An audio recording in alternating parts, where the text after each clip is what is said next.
এত সহজে দিয়ে দিবে সেটা ভাবার কোনো কারণ নাই। আর যারা যে সমস্ত বুদ্ধিজীবী, সাংবাদিক, গুণী জ্ঞানী লোকজন বলা শুরু করেছিলেন আওয়ামী লীগের প্রতি অবিচার করা হচ্ছে,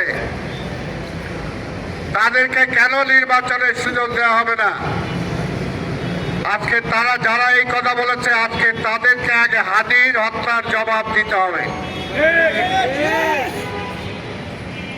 কারা হাদিকে হত্যা করলো এটা পরিষ্কার, এটা পরিষ্কার হয়েছে।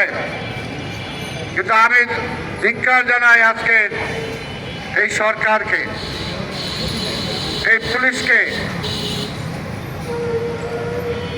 যে আপনারা এত পারদর্শী, একটা চিহ্নিত খুনি যাদেরকে আপনারা চিনেন, যার একটি অতীত রেকর্ড আছে, আপনারা নিজেরাই বলেছেন, সাংবাদিকরা পত্রিকায় ছাপিয়ে দিয়েছে, তারপরও কেন পারলেন না সেই খুনিকে গ্রেপ্তার করতে? এই ব্যর্থতা কার?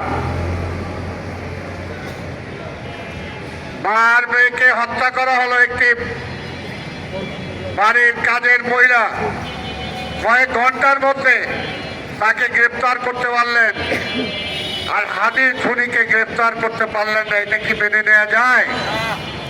এটাকে মেনে নেওয়া যায় না। তার মানে সর্ষের মধ্যে ভূত, কাজেই ভূত রেখে কোনোভাবে আপনি ভালো কোনো কাজ করতে পারবেন না, তারা করতে দিবে না। তাই সভাপত বন্ধুগণ, এখনো সময় আছে, বলবো জাতিকে ঐক্যবদ্ধ করেন। ক্ষমতা নিয়ে কামড়াকামড়ি করার দরকার নাই। দেশ যদি ঠিক করতে না পারি, আধিপত্যবাদের হাত থেকে যদি আমাদেরকে রক্ষা করতে না পারি, তাহলে শুধুমাত্র স্বপ্নের ক্ষমতায় বিভোর হয়ে কোনো লাভ হবে না।